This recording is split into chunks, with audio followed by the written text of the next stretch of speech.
Hey guys, I just wanted to tell you a little bit about my time in Brazil. As you can tell, I'm wearing a Brazil shirt. I know it's kind of yellow. I just wore it to a Brazil versus Bolivia football game. It was tied 0-0, so the game wasn't actually that exciting, but we went to a sports bar with some of our friends that we met in Brazil, and we watched it, and it was a lot of fun just hanging out with them. So I wanted to tell you all about my days. We were there for 5 days, and on the first day, as soon as we got off the boat, these women in these beautiful long skirts came up to us and tied these around our wrists. These are called fitas. They're from the Senhor de Bom Fim Church.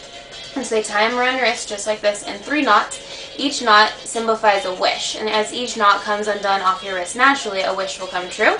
And so some people will tie it around your wrist and say love, health, prosperity, things like that. On the street, as you're just walking around, people will come up to you and tie them on your wrist. It's really, really popular. But a lot of times the people that come up and tie them on your wrist just so happen to have an armful of necklaces that they want you to buy. So you have to be kind of careful with people coming up to you and trying to be friendly. So that first day, I went on a tour of Upper City, Salvador. It's a historic walking tour. And so the lower city, when you walk around it, it's pretty basic. It's on the waterfront. It's very industrial. And you can take this elevator to the upper city. It's 5 centavos, which is next to nothing pretty much. You take the elevator up to the upper city, and when you get up there, it's all historical buildings from the colonial times. So we walked around and we just explored that area. It's really, really beautiful, and the architecture is gorgeous. The city's a little bit run down, but there are a lot of projects to restore the area and keep it really nice. The second day there, we went to the Bom Machado Kindergarten, which is a school in one of the favelas. It's a place for underprivileged children to go while their mothers are at work, and it helps to really bring those kids up in a safe environment while their mothers are able to go and try to bring in money for the family. A favela is a place, it's like a slum. You don't really see that many homeless people on the street like you do in the United States. You more see them in favelas. So they build houses on these hillsides, and they're stacked on top of one another. They're built with just like steel and random pieces of cardboard that they find. And people really, really do try to make houses out of the little things that they have. They're really, really happy people, and they're completely genuine, and they just have these infectious smiles on their face. The children would just come up to you and just smile so big, and it's absolutely beautiful, beautiful. So that third day we were there, we walked around the upper city, and I was just exploring it with some friends. We went to a few of the historical sites, and as we were coming back, we were walking on this kind of back alley near the Fallen Crosses. The Fallen Crosses are these huge fallen crosses. I'm sure you've seen them in my pictures and wondering what they were.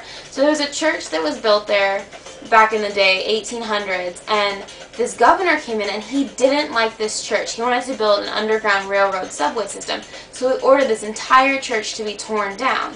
But the subway system was never actually built, so to commemorate the fallen church, they built fallen crosses. It's 2 crosses that are interlocked. So anyway, as we were walking by that, I ran into this man sitting on the street, and he had these blank ceramic tiles and a sign that said 3 reais. Now, 3 reais is about $2 US, so I went up to him and I was like, how much? What is this? And so I thought that he was going to sell me one of the pre-created ones that he had there, but no, he picked up a blank tile and started creating it just with his hands, and it was absolutely gorgeous. I ended up getting 2. This is the first one, and he did this all with his hands, and then some of this more intricate work, he used a toothpick. So it's really, really beautiful. I'm not sure what I'm going to do with them yet, but that's one of them, and this is the other one. And there, I don't know how he did it. He just kind of patted it, and he had all these different patterns for making them. The 4th day we were in Brazil, we were planning to go to Patrica Island, which is more of a resort town. It has just a lot of beautiful beaches, some really, really good food, but it ended up raining, so we went to the mall instead. It's very, very westernized, and the weird thing that we noticed throughout the mall was there was no black people there. Outside, everybody's black because of the slave influence and the influence from Africa. There's so many black people. You go inside the mall, everybody's of European descent. The only black people you'll see in there are the people who are working in the shops. So that was a little bit eerie to see the separation and the inequality there. We found this store. It's kind of like a Walmart type store. I think it was called Some Things of America or something really tacky like that. But we ended up just getting a bunch of snacks and crackers and chocolates and things like that because the voyage to Namibia is 9 days long, and so we're just trying to stock up on good food so we don't have to eat, that much boat food for the next few days. So the 5th day we were there. Oh no, wait, the fourth day, we did more than that. So after the mall, we were going to go outside and just walk around and find a place for lunch, and the rain had cleared up a little bit, so we went to the beach and just sat on the beach, and it's really, really beautiful. You can get a coconut, and they cut it open for you, and they stick a straw in it. You can just drink coconut milk straight out of the coconut, which is really, really cool. And then we went over to the lighthouse, which is now turned into a museum, and we checked that out, and so that was really, really cool. Now on to the fifth day. The fifth day, I didn't really have much to do, and I kind of had run out of money by this point. So in the morning, I just went to the post office, mailed the mailed a package to you guys of CD or of pictures and letters and just goodies like that. I mailed my sister some of these pizzas and told her all about them. And then I went shopping with my roommate Esther. She had a lot of last minute things that she wanted to get. She had seen around the town.